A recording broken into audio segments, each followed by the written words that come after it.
beberapa pertanyaan pra-observasi. Nah, Pak Indra mengajar SBK di kelas prakarya ya? Iya. Prakarya di kelas 8. Ini tujuan pembelajarannya apa, Pak Indra? Memahami prinsip sistem alat bahan dan teknik pembuatan penjaringan air.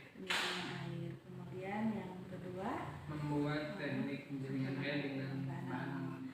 Area perkembangan yang hendak dicapai? Area perkembangan yang hendak dicapai itu adalah apa ya? Lingkungan sekitar, Bu.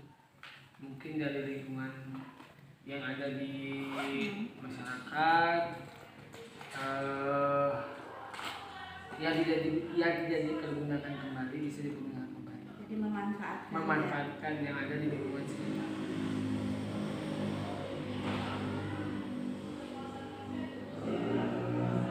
Kemudian untuk siswanya bagaimana? Ada nggak area perkembangan terhadap siswa?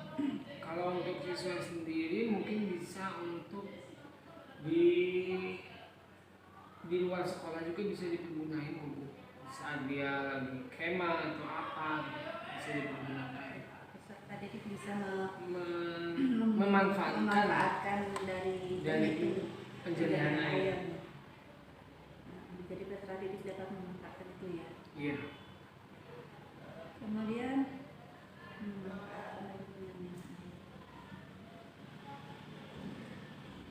Kemudian strateginya apa untuk kegiatan Pak Indra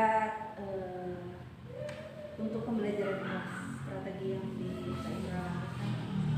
Kalau strategi mungkin kita contohnya kayak simulasi sendiri, ya RPP, langkah-langkahnya, sama pengumpulan hasil kegiatan. Jadi RPP kemudian langkah-langkah kegiatan ya? Iya, langkah kegiatan sama pengumpulan hasil kegiatan. Kegiatan dan pengumpulan hasil. Ya.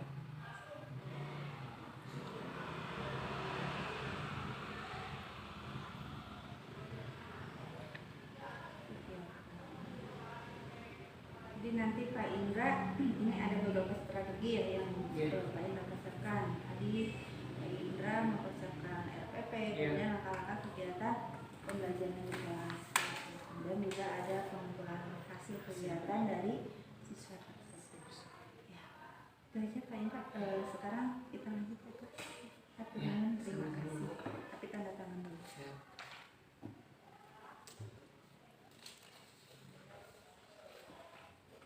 Dua, satu apa, Bu? Siji.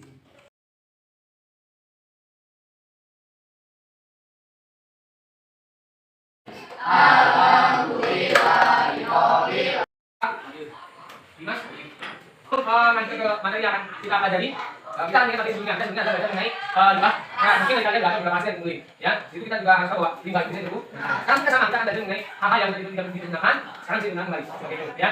Oke, mungkin ada yang masih ingat main bakal kita bisa ya. Oke, selanjutnya kita akan belajar mengenai bab berikutnya, yaitu tentang penjernihan air. Oke, boleh untuk penjernihan yang sederhana dan bisa dipergunakan kembali. Mungkin seperti itu kalau tujuan pembelajarannya ya. Dan manfaatnya juga banyak. Kalau kita lagi di tengah hutan, kita di mana, kita bisa menggunakan. Jangan bisa nanti tujuannya adalah kalian bisa menguji air keruh menjadi air bersih. Berarti capaian pembelajaran kalian sudah mencapai di situ. Tetapi jika kalian membawa air keruh diuji kembali masih tetap keruh lagi, itu tandanya kita belum sampai ke pembelajaran. Jadi masih ada yang salah nih. Apa nih yang salah dalam pembuatan penjernihannya? Seperti itu. Kita membuat sebuah keyakinan kelas. Ya, keyakinan kelas itu apa sih yang kamu inginkan di kelas ini dalam pembelajaran prakarya? Saya ingin hari ini menyenangkan dan pengalaman ini menjadi pengalaman ini berguna untuk semua siswa di kelas 8. Oke, berarti hari ini adalah ABUP. Apa keyakinannya hari ini? Saya ingin kelas ini tertib saat pembelajaran dimulai. Oke, Cindy memperhatikan ketika ada guru yang mengajar di depan. Oke, berarti permainannya seperti ini. Jika Bapak bilang kelingking, tahu nggak kelingking itu yang mana? Kalian tunjuk. Oke. Ya, contoh masih banyak. Kalau kita lihat orang yang membuat air ke bawah itu akan menimbul air gas ke atas. Ya. Kemudian yang kedua ada menghilangkan rasa tidak enak di dalam air. Karena biasanya yang kita minum air itu kadang ada rasa yang mungkin ada yang agak-agak bau-bau gimana gitu ya. Kadang kita juga kalau perpindahan air nih cuaca dari panas ke hujan, kita mandi air itu akan terlihat lebih apa ya, bau atau bau belet atau bau apa gitu Bapak ya, bau tanah lah. Itu ada untuk menghilangkan bau tidak enak. Yang ketiga adalah untuk membasmi bakteri patogen yang sangat berbahaya. Dan yang keempat adalah memperkecil sifat air yang menyebabkan terjadinya endapan pada pipa. Oke, kenapa Pak ada endapan? Biasanya kalau kalian lihat pipa itu yang biasa nah jangan jauh-jauh deh. Ini banyak pipa. Kalau kita lihat pipa dibelah sama kalian itu akan ada yang sana. Oke, lanjut ke bawah. Kita akan belajar dengan teknik penyaringan. Teknik penyaringan tersendiri ada beberapa bagian, ada banyak. Tapi yang akan kita ajarkan hanya untuk hari ini ada dua teknik yang penyernihan air hari ini dengan cara yang kamu yang bawa alat yang bawa, yaitu adalah saringan pasir lambat dan saringan pasir cepat. Oke, kita jelaskan dulu. Pasir lambat adalah saringan yang merupakan saringan air dibuat dengan menggunakan lapisan pasir di bagian atasnya, terus ke sini kita pakai wadah kembali. Ya, ini adalah pasir lambat. Oke, sedangkan kalau kita menggunakan pasir cepat, sama saja di bawah, pasirnya di atas. Ini masuknya ke SPC. Kalau SPC, berarti kita bandingkan pasirnya di bawah, kira-kira di atas. Oke, kita coba ya. Kalau dulu nih kotor nih. Ini kita di sini. Ada yang bawa air kotor dulu, yang banyak banget airnya. Coba sini, Bapak bisa bikin. Pak, mau ambil botol Pak? Boleh. Bukan dikocok. Kenapa disebut lambat? Karena penyerapan ke air itu akan lebih lama dibandingkan batu terlebih dahulu di atas. Ya. Enggak.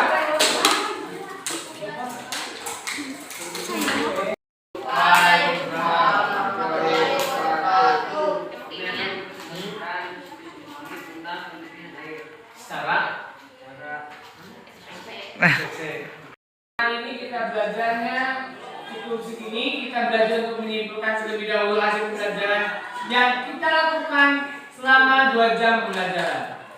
Oke? Ini saya dapat menyimpulkan yaitu kita semua dapat mengetahui dan memanfaatkan sebuah penyerbukan air dengan cara STL dan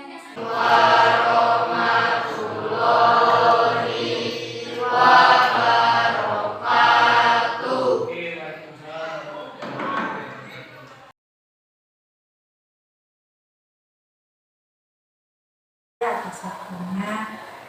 Mungkin barusan sudah kelas saya Bu. Ini berkaitan dengan kemarin Pak, hasil dari observasi di kelas hari Senin nih. Saya melakukan observasi di kelas Pak Indra. Nah di sini saya akan menanyakan beberapa pertanyaan yang berkaitan dengan observasi yang kita lakukan di kelasnya. Pak Indra tentunya dalam percakapan ini kan ada tujuan yang Pak Indra inginkan gitu. Kira-kira tujuan yang Pak Indra inginkan dari percakapan antara saya dengan Pak Indra itu? Tujuannya mungkin mendapatkan itu pengalaman yang kedua, saran dan mungkin dua pengalaman sama saran baiknya seperti apa ke depannya. Jadi Pak Indra mungkin adanya tujuan dan saran. Kemarin kita kan sudah melaksanakan supervisi ya, saya supervisi akademik, kemudian melakukan observasi di kelas. Nah, ketika observasi di kelas, tentunya Pak Indra kan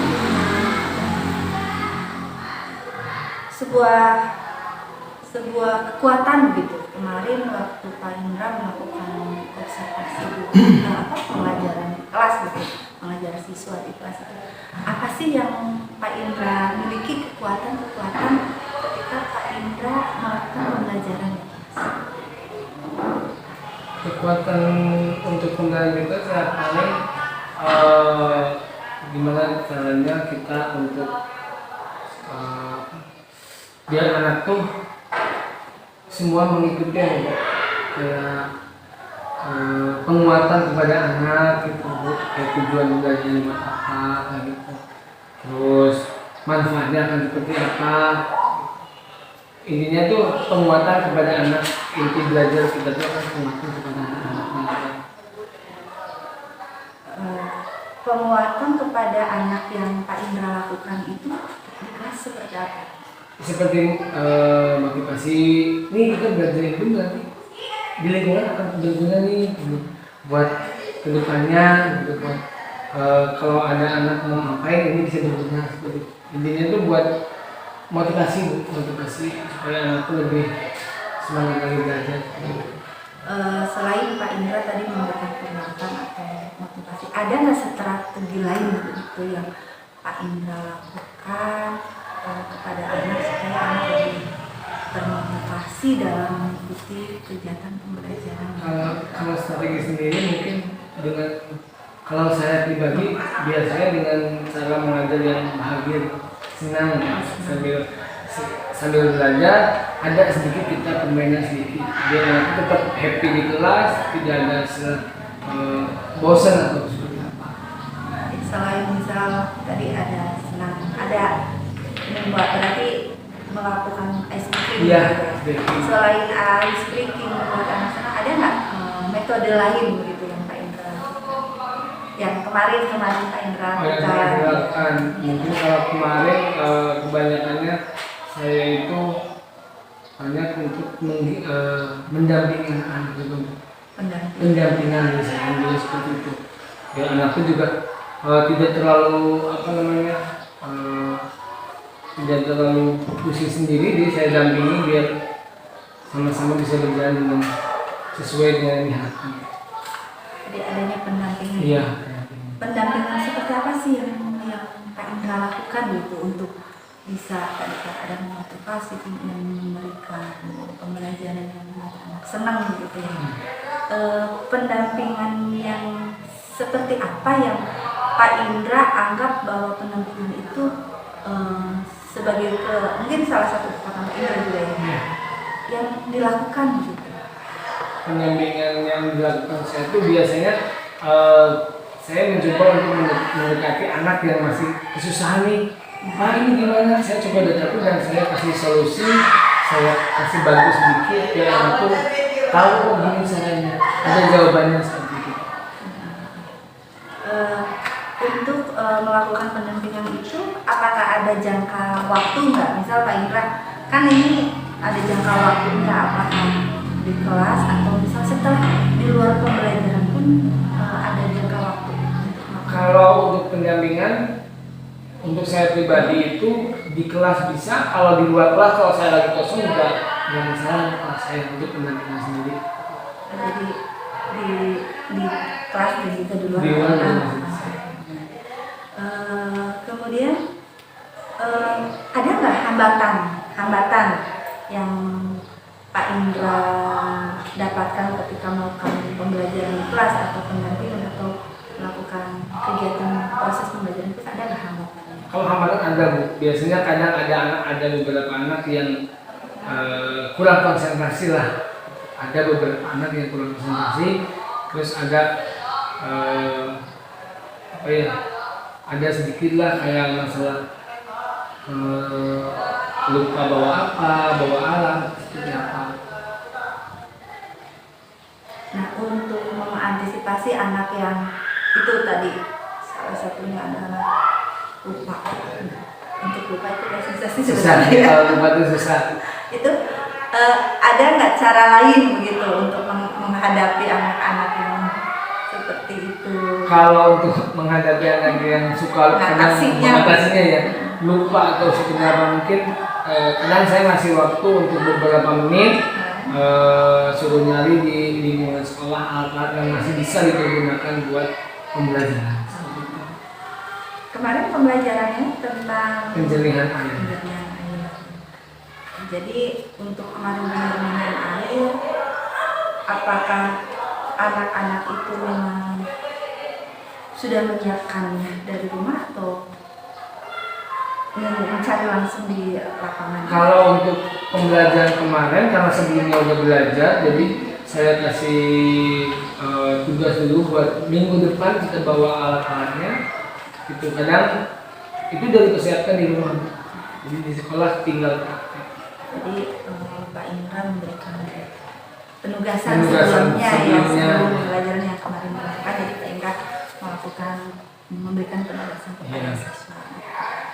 Kemudian dari kegiatan kita ya, Pak Indra di dalam kelas, ada nggak yang membantu begitu, yang membantu kegiatan proses pembelajaran bersama anak-anak di dalam kelas itu? Ada nggak orang lain yang membantu Pak Indra seperti itu? Kalau orang lain selain saya nggak ada, dia paling cuma saya sendiri. Paling kayak kalau untuk pembelajaran yang kemarin itu tidak ada, cuma sendiri paling sama anak-anak saja. Nah, jadi dengan anak-anak Dengan itu anak-anak. Pak Indra berkolaborasi Dengan kolaborasi dengan anak gitu. Untuk tindak lanjutnya nih Pak, tindak lanjut dari apa, kedepannya begitu untuk menindaklanjuti berbagai hal tadi ya, mulai dari adanya strategi, kemudian mungkin ada tantangan, ada hambatan, mungkin ada langkah yang akan dilakukan gitu ya untuk melakukan kegiatan pembelajaran di kelas. Dan kayak bahkan ada Pak Indra ibaratnya untuk kegiatan kemarin itu hanya berkolaborasi dengan anak. Ada nggak tindak lanjut lain gitu selain berkolaborasi dengan anak? Misal Pak Indra ada nggak berkolaborasi dengan guru lain begitu? Kalau untuk kedepannya sih pengennya tuh ada lah Bu ya, karena untuk pembelajaran yang kemarin itu bisa digunakan untuk kegiatan di luar sekolah. Jadi pengennya ada untuk berkolaborasi dengan guru-guru untuk kedepannya. Yang bisa berkolaborasi dengan materi kemarin kira-kira guru apa itu Pak? IPA, Guru IPA. IPA bisa. Jadi guru IPA berarti antara prakarya dengan IPA bisa Masih berkesinambungan sama. berkesinambungan Iya, ya berkesinambungan. untuk materi, jadi bisa berkolaborasi memang itu ya Kak Indra Iya. ke depannya. Kemudian Kak Indra setelah menghadapi tadi beberapa situasi ya dalam proses pembelajaran, kemudian kalau dilihat begitu Pak Indra sebagai guru di dalam kelas ini ada skala penilaian. Pak Indra bisa melakukan proses pembelajaran di kelas, kemudian bisa mengevaluasi anak, bisa mendampingi anak. Itu di Pak Indra itu skalanya antara 1 sampai 10 ada di skala berapa? Kalau untuk penilaian diri sendiri itu sebenarnya agak-agak susah ya Bu ya. Kalau dibilang saya minta 9 tapi kayaknya kurang. Kalau saya menurut saya pribadi saya masih di skala 8 lah Bu, masih banyak kekurangan yang masih harus diperbaiki. Skala 8 sudah bagus Pak Indra. Jadi kenapa sih Pak Indra memilih kalau dari Pak Indra itu ada di skala 8 begitu? Karena kalau 9 itu terlalu bagus Bu, kalau mungkin dari 7 ke bawah tuh terlalu banyak. Karena mungkin lah ada guru ngajar dari skala 7 ke bawah, kita ambil tengah-tengah aja, saya bilang 8 gitu. Jadi 8 ya. Iya. Kemudian nih, selain yang tadi sudah Pak Indra lakukan gitu, yang Pak Indra sebutkan, untuk bagaimana sih supaya kegiatan proses pembelajaran kemarin ya kita di Iya. kelas saya melihat Pak Indra, bagaimana sih supaya proses kegiatan pembelajaran kemarin di kelas supaya menjadi lebih baik lagi begitu. Selain tadi ada beberapa strategi langkah-langkah yang sudah Pak Indra lakukan sudah sangat bagus.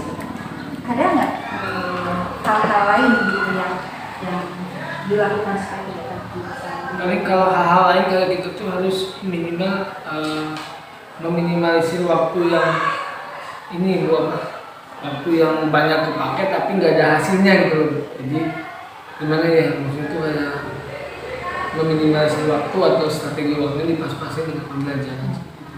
Ada solusi nggak untuk meminimalisir waktu tersebut?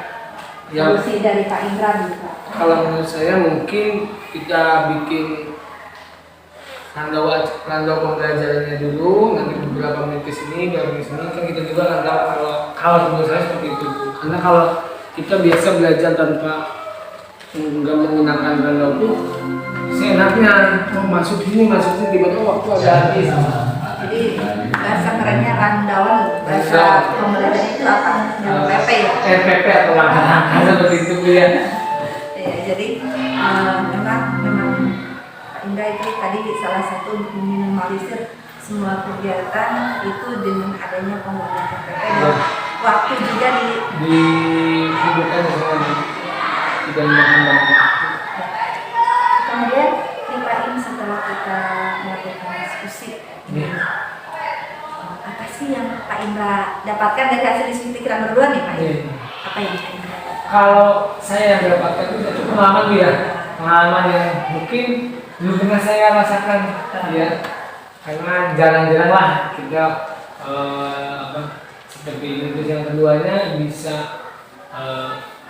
kalau ada saran mungkin bisa dapat saran yang baik ke depannya seperti apa. Terus saya teknik mengajar yang baik itu seperti apa, kan seperti itu. Mungkin seperti itu. Jadi ada beberapa hal yang bisa Pak Indra dapatkan Iya. dari coaching kita hari ini. Yang bisa untuk kedepannya nih dari pengalaman kita ngobrol berdua Iya. dengan Pak Indra, akan Pak Indra lakukan setelah ini apa? Setelah kita ngobrol tadi kan kita masa pembelajaran kemarin, kemudian ada coaching ini ya. Apa sih yang setelah ini Pak Indra akan lakukan ke depannya? Kedepannya mungkin setelah kita seperti ini, kita sharing seperti ini, saya sendiri akan lakukan apa masukan yang sudah kita hari ini lakukan gitu, untuk kedepannya biar lebih baik. Luar biasa ya Pak, terima kasih atas waktunya. Terus perasaan Pak Indra gimana? Kalau perasaan pas kemarin yang observasi itu perasaannya jujur aja Bu ya, deg-degan karena namanya orang ajar yang biasa sendiri, terus ada yang observasi itu harus meminimasi waktu dan yang lainnya lah agak deg-degan juga gitu. Tapi kan Pak Indra sudah bisa mengatasinya, kan? Ya. Punya solusi ya kan? Ya. Setelah kita coaching nih, kita ngobrol, Ya. ada perasaan apa? Saya tanya, kita obrolan begini itu ada apa sih yang Pak Indra rasakan gitu sekarang? Kalau sekarang yang dirasakan tuh mungkin udah pulang aja nih, udah beres nih, mudah-mudahan bisa lebih baik lagi ke depannya gitu kan. Nama-nama pengalaman lain. Kalau saya sih.